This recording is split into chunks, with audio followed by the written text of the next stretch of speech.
Hello everyone, नमस्कार सबैजनालाई। आज चाहिँ हामी कहाँसम्म जाँदैछौँ भनेर लास्टसम्म भिडियो हेरिदिनु होला। आज दिदी र म चाहिँ रेडी भएर रुमबाट निस्किसक्यौँ। अब अझै 3 जना हुनुहुन्छ। 3 जना चाहिँ उता चोकबाट मैतीदेवी चोकबाट आउनुहुन्छ। हामी चाहिँ यहाँदेखि मैतीदेवी चोकसम्म पुग्छौँ। वहाँ चाहिँ मन्दिरबाट आउँदै हुन्छ 3 जना चाहिँ, अनि हामी चाहिँ जाँदैछौँ।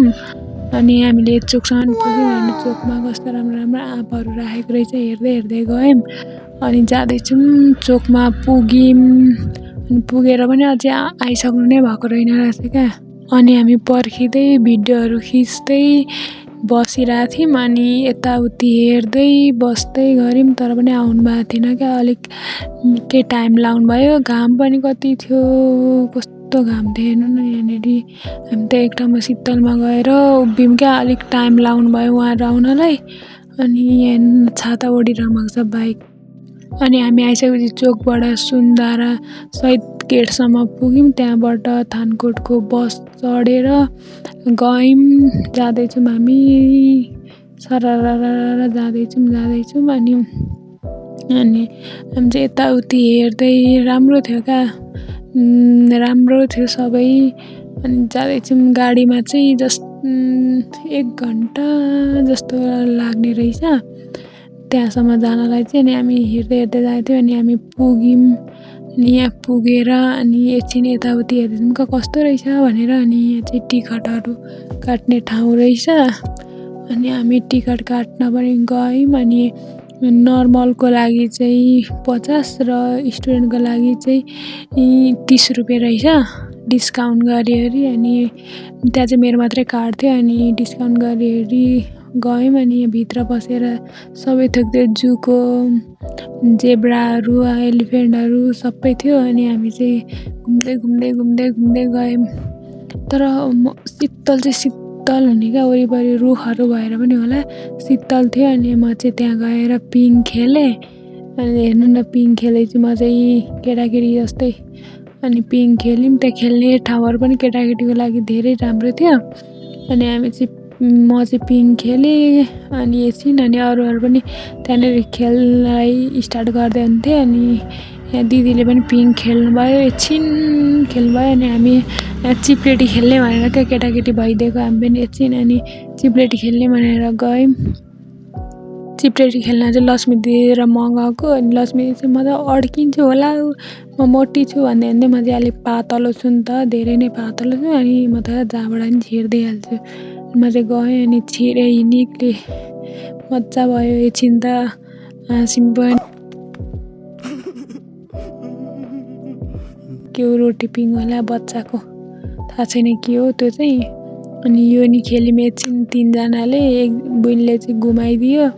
अनि त्यस पछाडि हिँड्दै अलिक राम्रो ठाउँ कहाँ छ भनेर हिँड्दै गयौँ। तर यहाँ चाहिँ ड्राई पिकनिकहरूको लागि चाहिँ राम्रो ठाउँ छ। शीतल एरिया पनि शीतल खालको पिसफुल छ। अनि हामी चाहिँ जाँदै थियौँ। अनि गएर यहाँनिर फोटो खिच्ने कार्यक्रम सुरु भइहाल्यो। अनि यहाँ सुरुमा लक्ष्मी दिदीले खिच्नु हुँदैछ फोटो, यहाँ रश्मि दिदीले चाहिँ खिचिदिनु हुँदैछ। अनि मेरो हेर्नु न फेरि चढ्दै कला।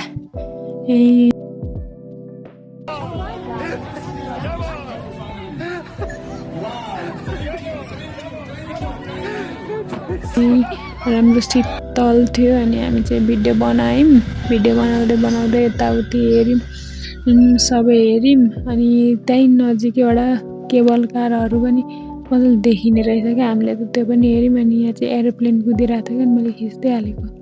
अनि त्यस पछाडि हामी फोटोसोटो खिचेर, अनि घाम त घामै थियो, तर पनि त्यो एरियामा चाहिँ रुखहरू भएर होला राम्रो थियो क्या, शीतल भइरहेको थियो। अनि मैले चाहिँ अलिक ढिलो गरेर जाउँ, गर्मी हुन्छ भन्दै थिएँ। अनि त्यस पछाडि अब चाहिँ हामी फोटोसोटो खिचेर निस्किने भयौँ। अनि निस्किँदैछौँ हामी अगाडि बाहिरतिर जाँदैछौँ। हिँड्दै जाँदैछौँ।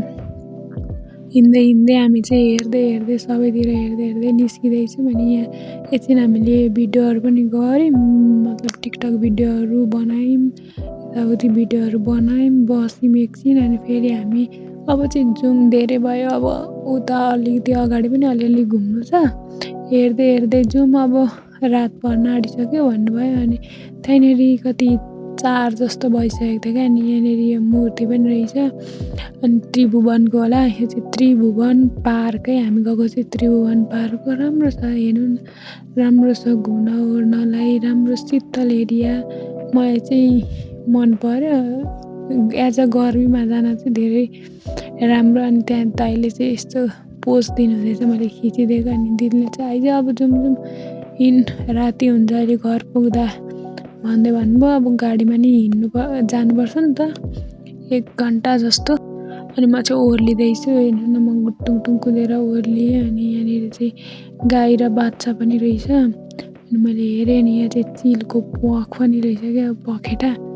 अनि यहाँ पनि गएँ, म गएर यस्तो फोटो भिडियो बनाएँ। अनि दाइले मलाई यहाँ जिस्काउनु हुँदै थियो क्या।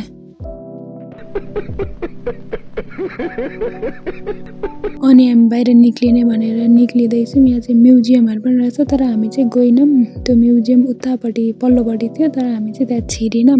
अनि हामी निस्किँदै थियौँ। अनि यहाँनिर फुलहरू हेर्नु न, फुलहरू राम्रो थियो, तर 1-2वटा थियो, तर भुइँहरू चाहिँ त्यस्तो सुकेको जस्तो देखेर अलिकति नराम्रो जस्तो चाहिँ देखेको। तर त्यहाँ फुलहरू फुलेपछि राम्रो देखिन्छ। अनि हामी चाहिँ यहाँनिर अब निक्लिने भनेर एक्जिट हुने भनेर निक्लिँदैछौँ।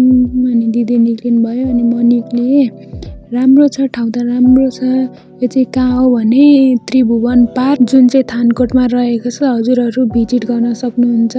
गाडीहरूको पनि राम्रै सुविधा छ, ठ्याक्कै रोडमै रोकाइदिन्छ। अनि त्यहीँबाट ठ्याक्कै चढेर जाँदा नि हुन्छ। एकदम हरियाली पिसफुल एरिया छ, बच्चा बच्चीलाई पनि राम्रो छ। अनि अब हामी चाहिँ निक्लियौँ अब जाने भनेर। अनि बाई बाई गर्दै निक्लियौँ। अब हामी गाडी पनि चढिहाल्यौँ, छिटै आइहाल्यो क्या। हामी रोड क्रस गर्ने बित्तिकै गाडी आइहाल्यो। अनि हामी गयौँ। अनि यस्तो भ्यूहरू पनि हेर्नु न कति राम्रो देखिन्छ। म चाहिँ बिचबिचमा सुतिहालेछु क्या। अनि जहाँ उठेँ त्यहाँ चाहिँ यसो भिडियोहरू गरिहालेँ।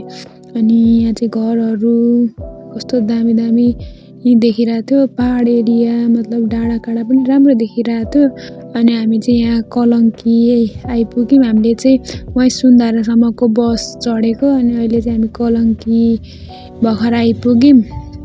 अझै एकछिन टाइम लाग्छ। त्यहाँबाट अब हामी रङ्गशाला आइपुग्यौँ। अब भनौँ सुन्धारा आइपुग्ने लाग्यौँ।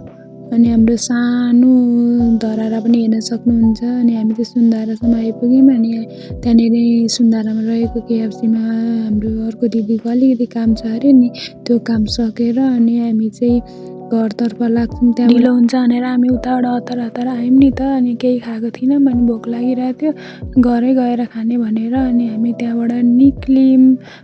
अब घर जान्छौँ। Bye bye, thank you for watching.